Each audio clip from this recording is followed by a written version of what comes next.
Good morning, everyone. Welcome to Gulfstream today. Ron Nicoletti, along with Samantha Perry. And we have a beautiful day right now, but not the case earlier today. We got a really heavy rains early in the morning, and we had to take the races off the turf for safety and for course. And, it's just South Florida.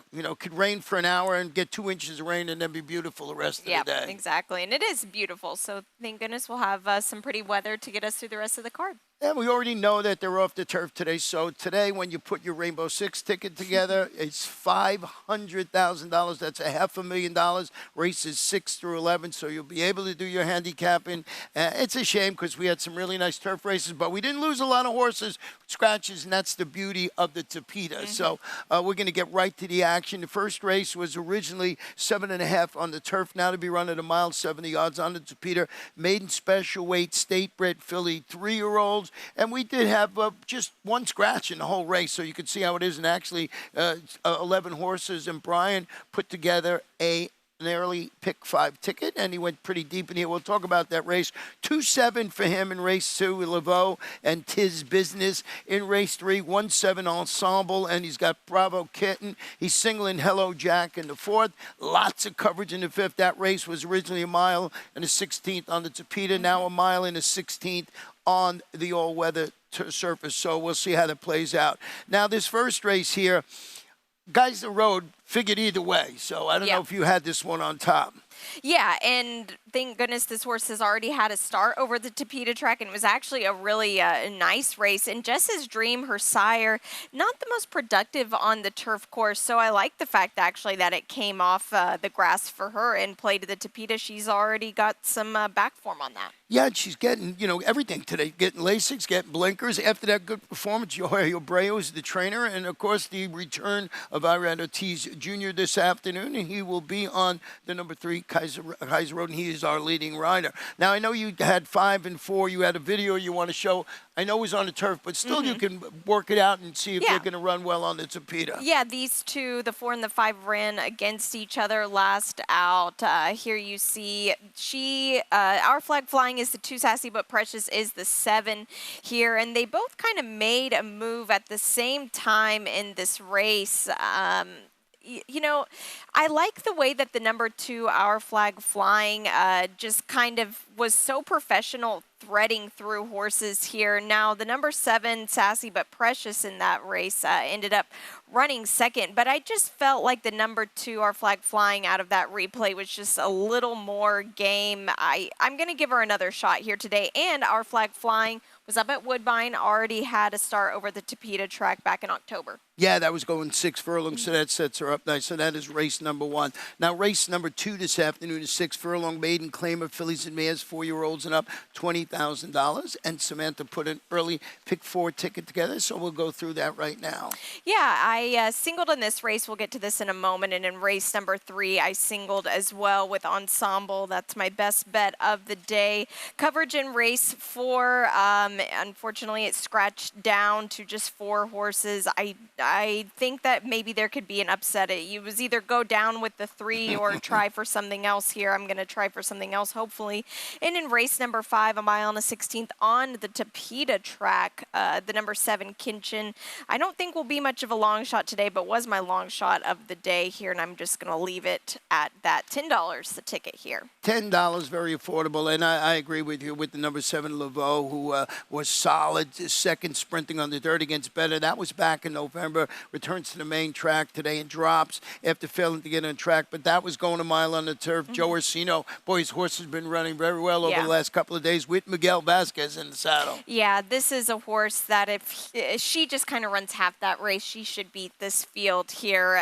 This is a very weak maiden type field here for maiden $20,000 horses. I think that this is going to be the horse to beat. Maybe the number 2, Tis Business. This filly's got a bit of a shot, and I'm glad to see you have her further up than I do. Yeah, you drop it to this level, debuting on the main track, face those $50,000 to $40,000 type sprinting on the Tapeta both here and up at Woodbine Yeah. for Bill Theranos. Emma Jane Wilson, really nice victory for her yesterday. And I just thought she was a lot. What'd you see with the one Wildcat Star? Wildcat Star here, Lionel Reyes. That's probably this horse's biggest asset. He's just been riding incredible as of late. Gets the rail spot here. It's been speedy on the rail, and this filly seems to have some get from the gate. So we'll see if she can maybe take him wire to wire. Yeah, and the last time this horse, that was on Topeka, last time this horse was on it, they're facing much, much tougher in there. Definitely. The number 4, the Order Populous, is stepping up on debut in the main track after finishing a good third against 12-5 maidens for Katarina Vasileva. Sean Bridgemahan is in the saddle today, and we'll see how that race plays out. That is race number 2. Race number 3 really becomes interesting because it was originally 1 mile and 3/8 on the turf. Now to be run at 1 mile and 1/2 on the Topeka. It's an allowance optional claimer. Fillies and mares 4 and up, optional claiming tag. Once again, we only lost 1 horse in this race because these horses going to the Topeka, it translates well. Yeah. And take it away with Ensemble, who ran well on the all-weather tracks in Great Britain. Yeah, and that's very key for this horse here. She's already got that kind of experience. She's 5 years old this year. She has that stamina in her already. She's been training very well under the Brendan Walsh barn. And Javier Castellano, 4 wins yesterday. The extra furlong worries me just a bit here with her, but I'm still going to leave her my best bet, but I think Bravo Kitten will be dangerous. Yeah, Bravo Kitten, you could see that good performance going 1.5 miles on the turf last time out. And, of course, Sappy Joseph Jr., Tyler Gaffleone in the saddle, going to turn back. Now, this horse has really never tried this Topeka, so we're sort of a little guesswork. And I threw the 3. She fled the scene. Her previous winner, going long, steps up, stretches out. Was good against those condition claimers.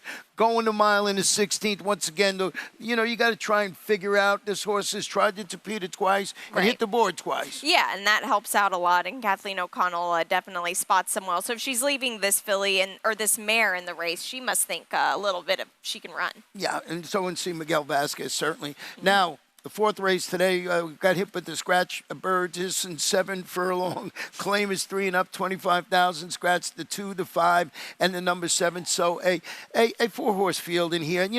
You're absolutely right taking all the horses in the race because, Hello Jack steps up to face winners. He said so long to the field that last time against those maidens.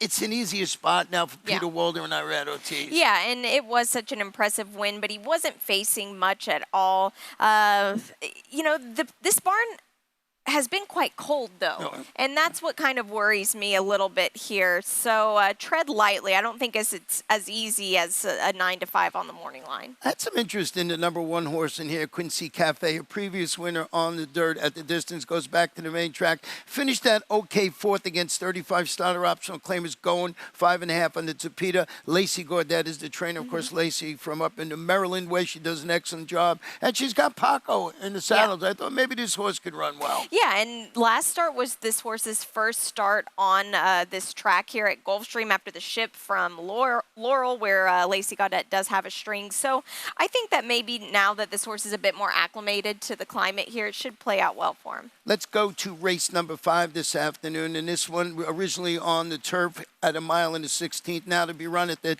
about distance of 1 mile and the 16th, on the Topeka. Scratch the 2, the 68. And note that the number 13 is going to get in and run today. We'll start with your horse in here, Kinchin. I think you got a video you want to show. Yeah, I do. This was at Tampa, and this was on the grass course here. Now, Kinchin was a little bit on the rail. Aspen was in this race, but she is now a scratch. So you're looking for the yellow helmet cover here as Tyler Gaffleone just didn't really have a lot of space to go here.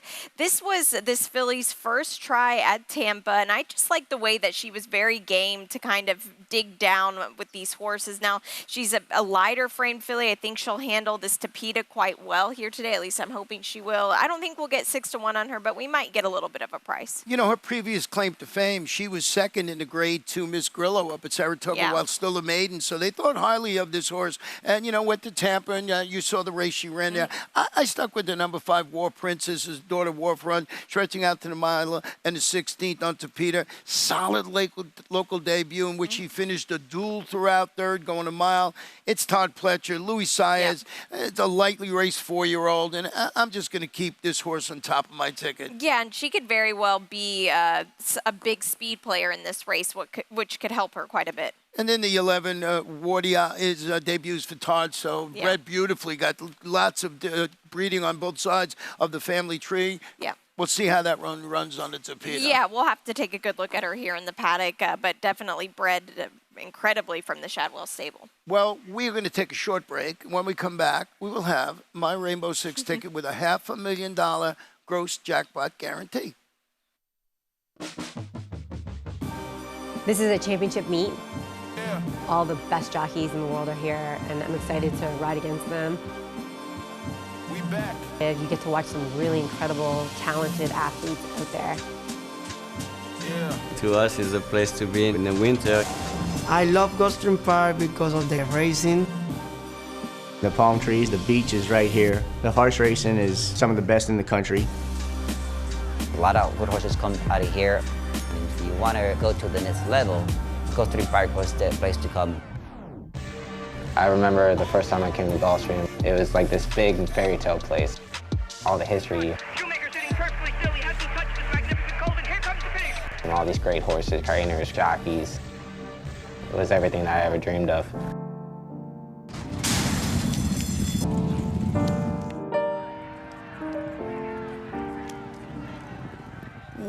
Welcome back to Gulfstream Park. It is Ron. It is Samantha. It is the big game day, and we're asking. You're leaning towards.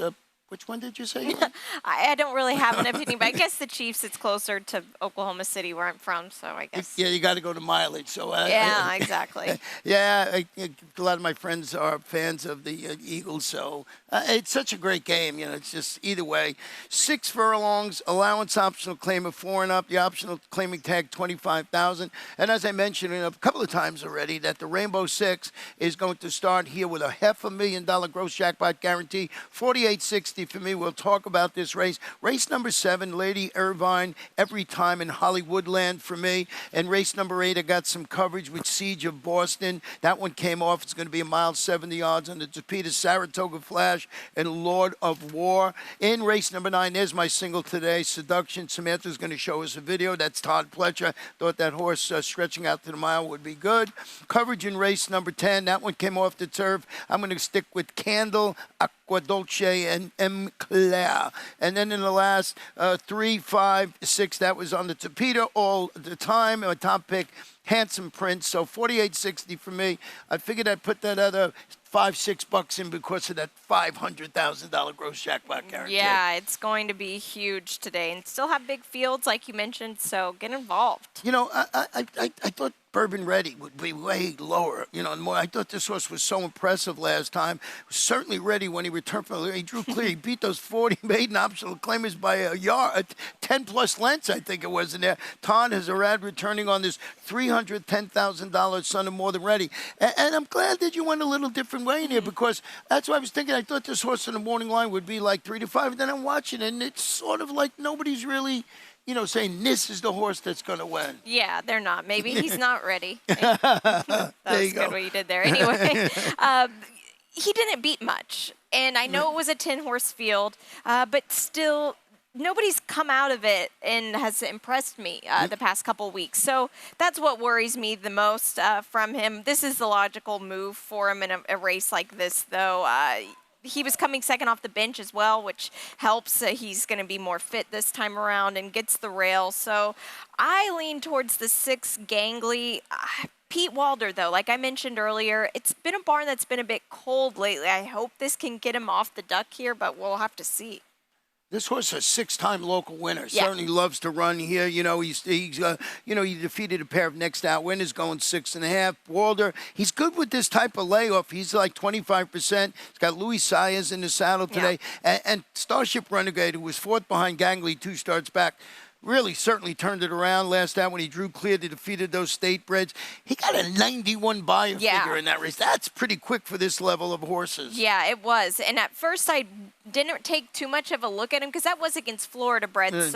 And he really just drew away and might have been a little more inflated than maybe if he was vying it out with somebody, but you have to use this horse because it just was so impressive last time. And that is race number 6. We're going to go to race number 7. This one is a 6-furlong sprint. Maiden special weight filly 3-year-olds. Nice field of 10. We'll go to the post, and this is where the late pick 5 starts. Yeah, and I sent my correct ticket in this time. So $54 is the play. I could play a $108 one, though. But in this race, we'll get to it in just a moment here. In race number 8, I have the 5 as my top pick. Lord of War had to completely rework that race with it being off the grass here. We'll see how that one works out. Race number 9. This is 1 mile on the dirt for fillies. This is going to be a really nice race. Number 1, Get Your Kicks from the Chad Brown Barn is my top pick. And race number 10, the 2, Emmy Claire. I actually really like the fact that this is on Tapeta now for her. I didn't have her at all on the turf, so I'm excited for this for her. And in race 11, this was the race that I could have used 2 more horses and made it $108 run. This is a tough race. If I could add, I would definitely add Handsome Prince. Was that his name? Yeah, Handsome Prince. Handsome Prince. Well, Handsome Prince beat almost half the field last time. I forgot to do it again. Yeah. But as you always say, it's hard to win 2. Yeah, especially on the Tapeta. In general, yes, but especially on the Tapeta track. $54 for me. Well, getting back to race number 7, Lady Irvine will depart from the outside after the promising debut at the distance. She set the pace as the favorite, finished 3rd. Jorge Delgado ready. This is a $350,000 daughter of Accelerate with a bullet half-mile work on 47 flat, which was the best time of 76 workers at the distance. So this horse was on the engine even when he was working. Yeah. She was working. Yeah, she was really impressive. I liked her a lot that day she debuted. She worked 10 flat at that OBS sale to stamp that $350,000 price tag. She's super athletic. She drew I don't like the way she drew today, this 10 post. It's still kind of tough. To me, this is a filly that needs 2 turns. I wish she was in the mile race a little bit later. But one good thing about this filly is she worked 47 flat a week ago. Whenever she ran the half-mile time on January 15th, she worked a touch over 47. So she works faster than she ran, which is a good angle to play here. So I think that if she can work out the trip here, I still would like to see her 2 turns. Now, I faded, and don't ask me why, with Legendary with Todd Pletcher. You know, here's a first-time starter by Justify, beautifully bred. And, you know, I read Ortiz Jr., yeah, you know, this is the horse to beat, but I was sort of enamored with other horses here that have run already. Yeah, and I understand that. And this is a filly that all of this filly's siblings, they did not win first time out. And actually, Brendan Walsh had draft capital. It's her half-brother who I used to get on. He was a massive horse, and I was crossing my fingers that she wouldn't have been as big as him because he just was too clumsy with himself. He couldn't put himself together. She's actually a very just fit and athletic Justify. I like the fact that Irad Ortiz is on this horse here, and in a race where if you don't trust the number 10, she could be dangerous. The number 1 every time now in a Billy Mott barn. This is a daughter of Not This Time, debuts on the dirt. She showed speed going both long and short on the turf. The barn is sharp right now. They're 25% with new additions to the shed row, and they got this one working well on the Payson Park main track. And, you know, boy, in Bill I trust. Yeah, that is the truth. And Junior as well. Yeah. They've been incredible. And she's getting Lasix for the first time. And we've seen the Not This Times be very productive on the dirt. And this is an exciting move for this barn to just move immediately to the dirt off of this. Just a great way to start the race. We're moving right along here with the 8th race. Now, this one was originally scheduled for the turf. Now to be running about a mile 70 on the Tapeta. This one we had some scratches of the 1, 3, 7, and all the also eligibles. And Brian put a late pick 4 ticket together, which we will look at right now, a $6 ticket. He's singling in here with the 5. He's singling in race number 9 with the Seduction, who's my best bet. Then he's got coverage in race number 10. That's off the turf at a mile 70. And 2, 3, 6, probably the logical ones in the last race. So getting back to the 8th here, I always kept the 4 Siege of Boston on top of my ticket. I just like the way this horse was working up at Palm Meadows in preparation for the first start. Now, he defeated a pair of next out winners as the favorite. It was going a mile on the Aqueduct turf, was back in November. I like the fact that Jimmy Toner keeps this horse in. Son of Warfront, Junior Alvarado. I thought those were positives for me. Yeah, and this actually might have worked out well for this colt in the Toner Barn because they came to bring this horse to Gulfstream Park to work due to some track renovations and worked on the Tapeta, which would be the closest thing to working on the grass. You can't work on the grass here at Gulfstream Park, but you can in Palm Meadows. So this horse has already had a spin on the Tapeta, which is a good angle. Yeah, it's a good angle. I'm putting that in there. Now, Lord of War has run well on the Tapeta up at Woodbine. Yeah, very well. And this is why I would have not taken this horse a second look if it was on the grass. But on this track here, yes. Let's go to race 9 this afternoon. This one is about a mile, maiden special weight filly 3-year-olds. Great race this afternoon. Scratch the no scratches in this particular race here. Let me check it out, double check it. Scratch the 7 in here. But we got a video of Seduction. Yeah, we do, and I know you like this horse a lot, and I believe Brian does too. This is her finishing second to Chad Brown's Good Sam at the Belmont at Aqueduct. We see her on the outside, widest of all. This is a really small filly, Ron. You can't really tell the size of her by this, but she just is like a deer across this slop. That's the best way I can describe her here. I think that her being so small, I mean, you can kind of see it here compared to Good Sam and how tiny she is. Now, Good Sam came back to win a stake race after that. But this is a filly that I think is going to be way over bet. She's a bit short-strided, and she's going to be sent. She's got some speed. She has Louis Saez. This horse is going to go to the front. I'm just not sold on her. Well, Good Sam, that horse you mentioned, won the Tempted Stakes in its next start. Todd Pletcher, 25% with the stretch-out move. Got Louis Saez at top, the daughter of Bernardini. You did go with the number 1 horse in the air, Get Your Kicks. Who's that $300,000 daughter of Quality Road? Debut for Chad. Yeah, and this is a race that I don't particularly like any of these fillies. This is a filly, though, that did work very well. 10-1. She galloped out huge at that OBS sale where she sold for $300,000.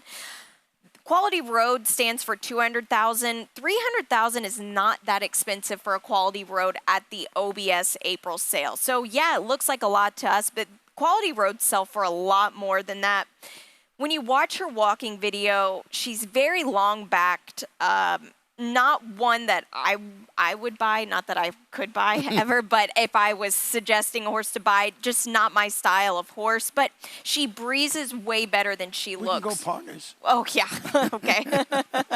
50 apiece. Yeah, we'll see. But I think if you want to try to beat Seduction, Chad Brown can get it done first time. The outside horse, and I know you talk to Brian a lot, Brian Lynch, who will break from the outside. I like the fact that they're putting blinkers on this horse. Yeah. He debuted locally, and if you go back and look at that last race, he sort of drifted out. Yeah. He finished third in there. He's got Tyler Gaffleone.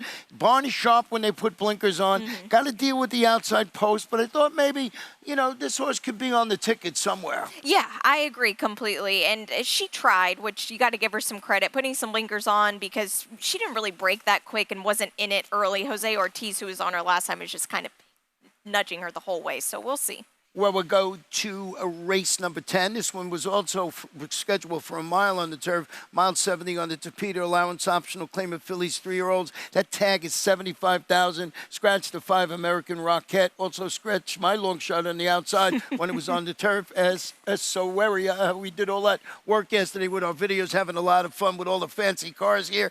Didn't come good, but you might be good with Emma Claire, who really has some nice sprints up at Woodbine. Yeah, she does, and she seems to be like she could get loose in here. She's really bred for the dirt here, a Street Sense and a Vindication Dam. The turf move is an interesting one, in my opinion, but I think that this Tapeta is probably going to be the best shot for her to win here. The number 6 Candle is stretching out to the mile 70 after ending her 2-year-old campaign with that maiden special weight store, going 6 furlongs on the Aqueduct turf. Shug started a horse like this the other day that ran exceptionally well, albeit it was on the turf. Shug is 27% with horses stretching out. Adds Lasix, the daughter of City of Light, who's bred to love the distance for sure. Right. The Tapeta's still up in the air, but certainly bred to love the distance. Yeah, she doesn't look like a 2-turn filly to me, Ron. She was very kind of punchy edgy down the lane when she won under Javier Castellano in that replay. So I'm fading her completely. And then you have the number 8, Breath Away. This one, Christophe Command, comes off that nice win on the turf. Yeah, and it wasn't the fastest number that she got, but she's eligible to improve. She's a nice, strong filly. This Bated Breath has been a pretty productive sire here in Great Britain, so we'll see how she fares out. I think she can only step up from there. And Christophe has had a lot of success with races coming off the turf here and going to the Tapeta. The last race was always on the Tapeta at about 5 furlongs. Claim is 4 and up, 10,000. And I did go with Handsome Prince, and it's not that Handsome Prince was like, yeah, can win, but I think turning back to 5 after shaking free to defeat this familiar competition, going 5.5 for Jennifer Young, Luca Panici going for another victory. I just won Handicapping 101. Beat half the field, why not do it again? Yeah, and I guess that's why I took the opposite. Beat half the field, how will he do it again? But he very well could. I went with the 2 Heals the Soul, taking a extremely necessary drop in class. It claimed this horse for $62.50, and he was just running in some really tough races, optional claimers for state breds, which that's a tough division to come out of. Like this $10,000 spot, just jam him in where he could win. The number 5 Spirit Animal is eligible to offer more. We both had some interest after debuting locally and rallying to finish 3rd behind who? Handsome Prince. Eduardo Calamuri's got that Sunday Leon trying to close that gap today. So just one of those races, like you said, with your ticket. If you could go 5 deep in here, you would, but you need that $350 to buy that horse. So don't be spending too much money on your tickets here. That's how we see the 11 races. But we're not done. We're going to go to our lightning round before we turn it over to Pete Aiello. And we had some really nice races yesterday, and we're going to go back and revisit one of them. First, we're going to look at the running of the ladies' turf sprint. Then one was number 1 in this race, and I'm talking about One Identity. Pretty nice performance. Yeah, it really was, and super game as well. I just loved the way Paco just handled her, and excited to see what's next. Yes, so she runs very, very well in that spot. And yes, I am free. The defending champ in the Gulfstream Park Turf Sprint said, open the door, and I'll see you guys later. Went wire to wire to win this one, and was very game through the stretch. Yeah, and nobody else just really closed. I really thought that Belgrano would just close like a freight train, and it never really happened. Caratori couldn't get there. That's the 4. But congratulations. That was a very impressive win. It was, and like I said, wire to wire. So your best bet today, did you lose that one? No, I didn't. Ensemble. We'll see if she can handle the 1.5 miles. And mine is that horse we just talked about, Todd Pletcher, Seduction, 5-2. I lost my long shot. I've got Kinchin. I'm not really sure this horse will be much of a long shot with the scratches anymore, but 7 in race 5. Yeah, I lost mine. And don't forget, today is Sunday, so we also have another rendition of the Coast to Coast Pick 5 with that low 15% takeout. And it's kicking off race 8 here at Gulfstream Park, and that's 3:37 p.m. Yeah, and Ron is very hot with his Santa Anita pick, so ask him about races 5 and 6. I had more success at Santa Anita yesterday. Yeah, and for here, don't pay attention. Well, we're going to turn it over to Pete Aiello and be back with this wise guy and Claudia and Brian throughout the afternoon. So good luck with all your selections.